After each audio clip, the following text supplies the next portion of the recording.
Welcome back to Entertainment Talk. Today I'm here to do my ranking for the 8 different Spider-Man films.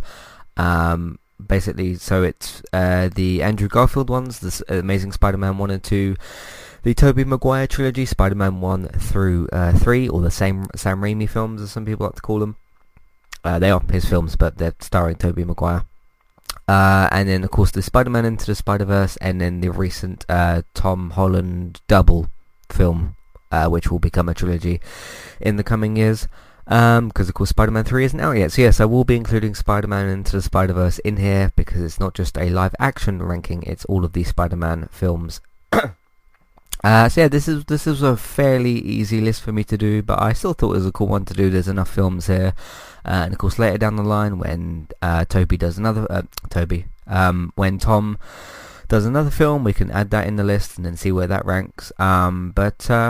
Yeah, this was a lot easier than the because we did the MCU rankings the other day. So if you want to look that up as well, for some more Marvel stuff, me and David went through and ranked all 23 of the MCU films, so you can go and check that out as well. Cool. So yeah, there's no need to really talk about anything else. This was a fairly easy ranking for me to do, so I'm just gonna get straight into it. Number 8 is The Amazing Spider-Man 2. I thought that the film was really, really bad. I thought that I didn't think Andrew Garfield's Spider-Man or Peter Parker was specifically bad. It's just nowhere near as good as the other two guys, Spider-Mans, or of course the Spider-Verse, Spider-Men, I suppose, because there's more than one in that film. But yeah, nothing particularly wrong with his Spider-Man. Like, it was fine, I suppose, as Spider-Man, and as Peter Parker, he was fine. But Electro is poorly done. Jamie Foxx does what he can with that role, but yeah, it's not great.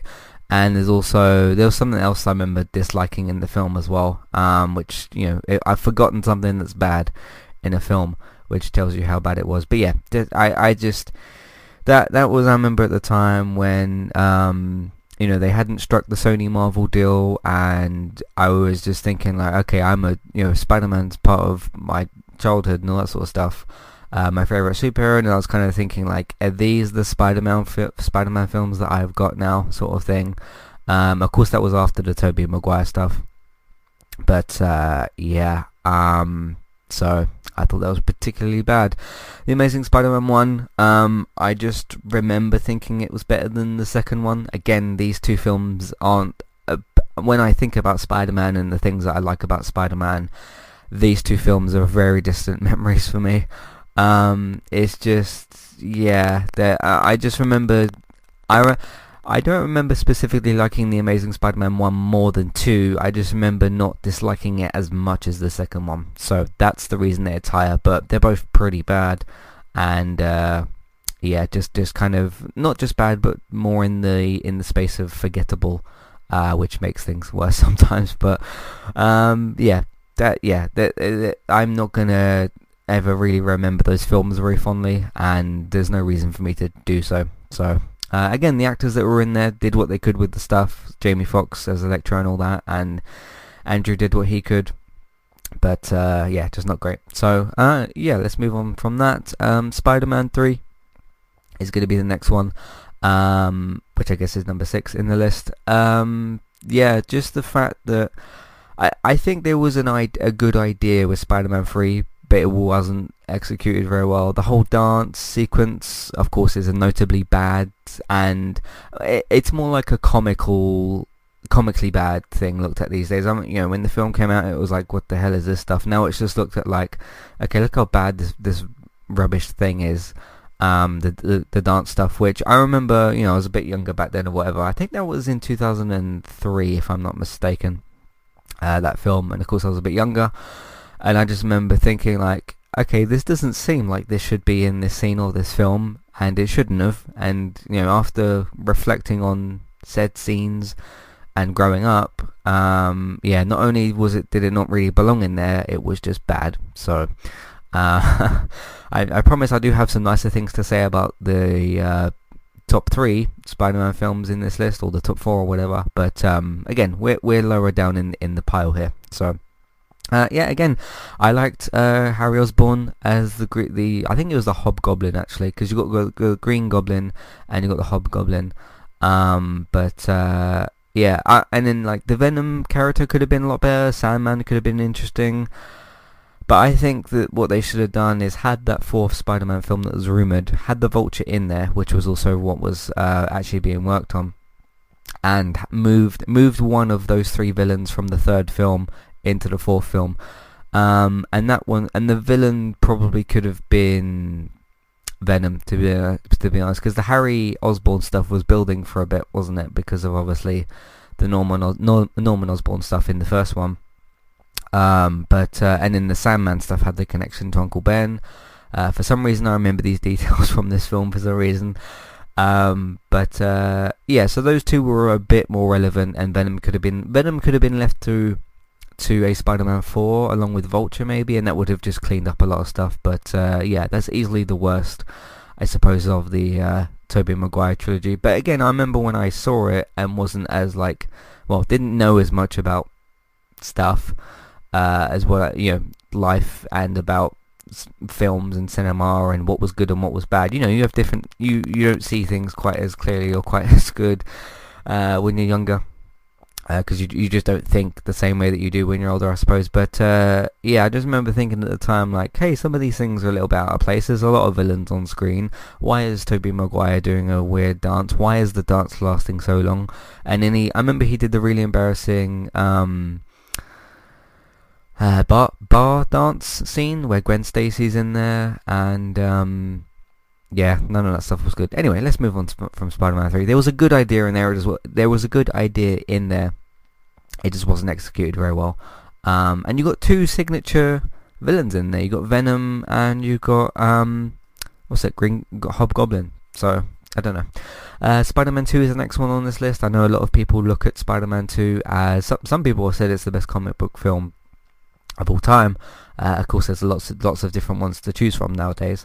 But yeah, I think that Spider-Man 1 and 2 are kind of on the same level, but I'll explain in a minute why Spider-Man 1 is higher on the list. I think Doc Ock is done really well in the second film. I think that made for some good scenes and everything. It just wasn't quite as, I guess I should move on to it now. It wasn't quite as good as William Dafoe, Green Goblin. That stuff is really kind of a standout, and that's to me what pushes Spider-Man 1 above Spider-Man 2. But both of them are kind of equally as good, but just the Norman Osborn stuff with William Dafoe is really quite a standout for me. I thought that Doc Ock was played really well in the second film, but yeah, just the Norman Osborn stuff pushes it forward for me a bit more. So yeah, that's that one. Today's sponsor is Kualu. If you would like to get started with a domain name and a website today, just click on the link in the show notes and that will take you over to Kualu to get started. They also have a live support chat system that you can use, which is in the bottom right hand corner. So get started with a new website and domain name today with Kualu. Hey everybody, if you would like to get the ad-free versions of all of our podcasts and support Entertainment Talk along the way, all you need to do is head over to patreon.com/entertainment talk. Sign up either as a creator or as a Patreon. There's no difference there. That's just the option for either becoming a creator now or just staying as a patron for the moment. And then all you need to do is support us at the $1 level tier. That will get you access to all of the ad-free podcasts that we've done in the past, and get you access to all the ad-free podcasts in that month as well.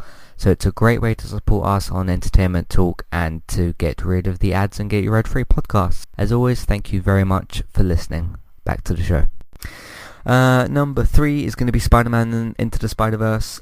Some people said this is the best Spider-Man film of all time. Some people have said that The Amazing Spider-Man 2 is the best Spider-Man film of all time, and I can't quite understand that. But hey, if you enjoyed The Amazing Spider-Man 2, I suppose that's what you like. So that's that. Yeah, I expected to like Spider-Man Into the Spider-Verse more, but just something about it didn't quite click in the same way for me. I think not one of my problems with the film, but one of my slight qualms with the film is It's very, very busy in certain scenes, and I don't quite think it handles some of the busy stuff quite so well. It would be interesting to see if Spider-Man Into the Spider-Verse was done as a live-action film, and you had some of the busier scenes done in live-action form as opposed to the animated stuff where you've got, because essentially it's a comic book in motion in a way, because you've even got some of those like text stuff that pops up on the screen as they do in comic books. They handle all that really well, and the story is really great here. I just think that the film's too busy, and it really, like, there's a lot going on at the screen on the screen at certain points. But yeah, I don't know, something about it didn't quite click for me, but I can see why a lot of people really, really love it. And some people said, again, I've seen each of these Spider-Man films be called the best Spider-Man film of all time, even The Amazing Spider-Man 2. So, hey, that's just what people like. So, I'm just here to tell you what I do and don't like. But yeah, it's got a good future ahead of it. I did hear that the two guys that did the films, I can't remember their names. I think it was the directors or whatever. They said that they're making a Spider-Man or a Spider-Verse TV series. I wonder if that's going to connect to the films, because I know that they're doing. I think they're doing solo films for all of the characters or most of the big characters, and they're definitely going to do a Spider-Man Into the Spider-Verse 2. It's just going to take a little bit of time, obviously, but I'm excited to see where all that goes. Like, they've set up something really, really interesting. It's just the busy stuff they didn't handle quite so well with the animation, I feel. So again, kind of a small problem, but that's just how I feel. Spider-Man Far From Home, I think this pushes it above Spider-Verse for me, just because I really do think that Tom Holland's the best Spider-Man that we've ever had. I do think that, I haven't seen the cartoons and stuff from like the 60s or whenever those were made. So I don't quite have that sort of backstory, I suppose, or that sort of history with Spider-Man, because I was born in 94, obviously. But yeah, I really do think that he shines above all of the other Spider-Man actors. Even, I know it's more like voice work and stuff, but I do think that he's better than all of the Spider-Men, or Spider-Women rather, as well, in Spider-Man Into the Spider. I just think he's better than all those, so that kind of pushes the film a bit further for me. Its connection to the MCU, I suppose, helps it a bit, but and when I was making this list, those were the only two, Spider-Man Far From Home and Into the Spider-Verse were the two that I'm like, okay, I like these kind of equally, but it just pushes itself a bit more because of that. And the Mysterio stuff is really, really great as well that they do. And it just doesn't quite have... I mean, it's difficult when you compare live action to animation, because none of these have the busy problem that I've described with Spider-Verse, because it's just live action. It's a fundamentally different thing. But yeah, it's just what pushes it above it for me. So Spider-Man Homecoming is number one. I think this is the best Spider-Man film that they've done. I really think that some of the Tom Holland Spider-Man heart is missing a little bit in Far From Home. I spoke about that spoiler-free in my review. That's a spoiler-free thing to say. And I also kind of mentioned that as well in my MCU rankings. And that's why I put it a little bit lower in those, of course. But yeah, I just feel like the charm of Spider... I don't think it was to do with Tom Holland. I think it was to do with... I don't know. They were taking things a little bit more seriously in Far From Home, and it didn't quite work the same for me. It's still got some serious stuff that happens in Homecoming. Again, this is, the way that they set it up with Civil War, reintroducing Spider-Man, and kind of, that was almost like a teaser trailer for a way for Spider-Man, because he comes in Civil War, and then you know that Homecoming's already on the way, so it kind of gets you prepped for that. So having that kind of, not that I needed help in liking Spider-Man again, I suppose, because I kind of knew that you just had the feeling he would be sort of rebirthed or whatever in the MCU, especially after the Andrew Garfield stuff. But yeah, the Spider-Man Homecoming just has a bit more of that heart, a bit more of that Spider-Man humor. Like, he's able to take things seriously, but he's still got some of the more teenage or young adult kind of humor. I also just think overall it's the best Spider-Man film, just in every way, shape and form. But yeah, the top three are a bit closer to me, for me. The other, Spider-Man 1, 2, 3, Amazing Spider-Man 1 and 2, that's definitely kind of how I feel about those. But yeah, that's my rankings. So it was a little bit of an easier one to do. There's not quite so many films.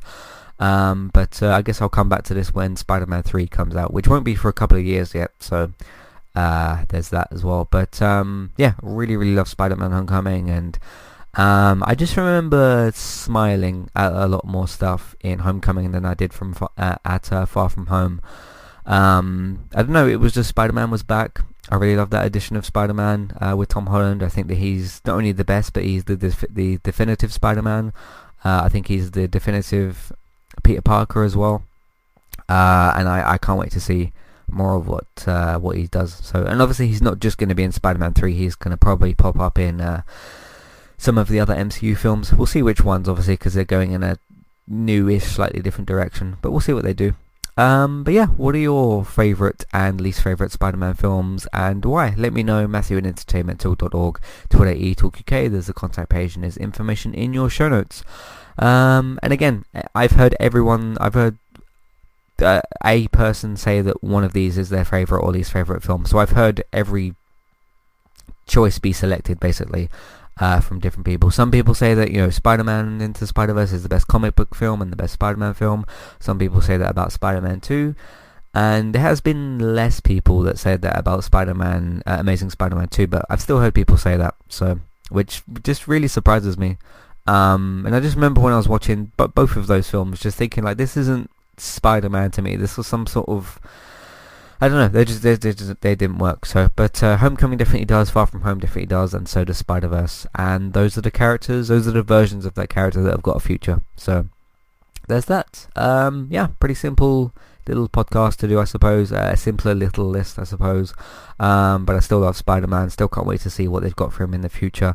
And of course, there's the video game series as well. Of course, if you've got a PlayStation 4 and you're not aware or whatever. There's the new, it's a new story, so it's not based off, it's not like a film tie-in game, but there's the Spider-Man on PS4, which is very, very likely to get a sequel. So, and that was great as well. So, yeah, Spider-Man's got a great future ahead of him, and we've put up with some bad films in the past, but hey, we got what we wanted in the end, I suppose.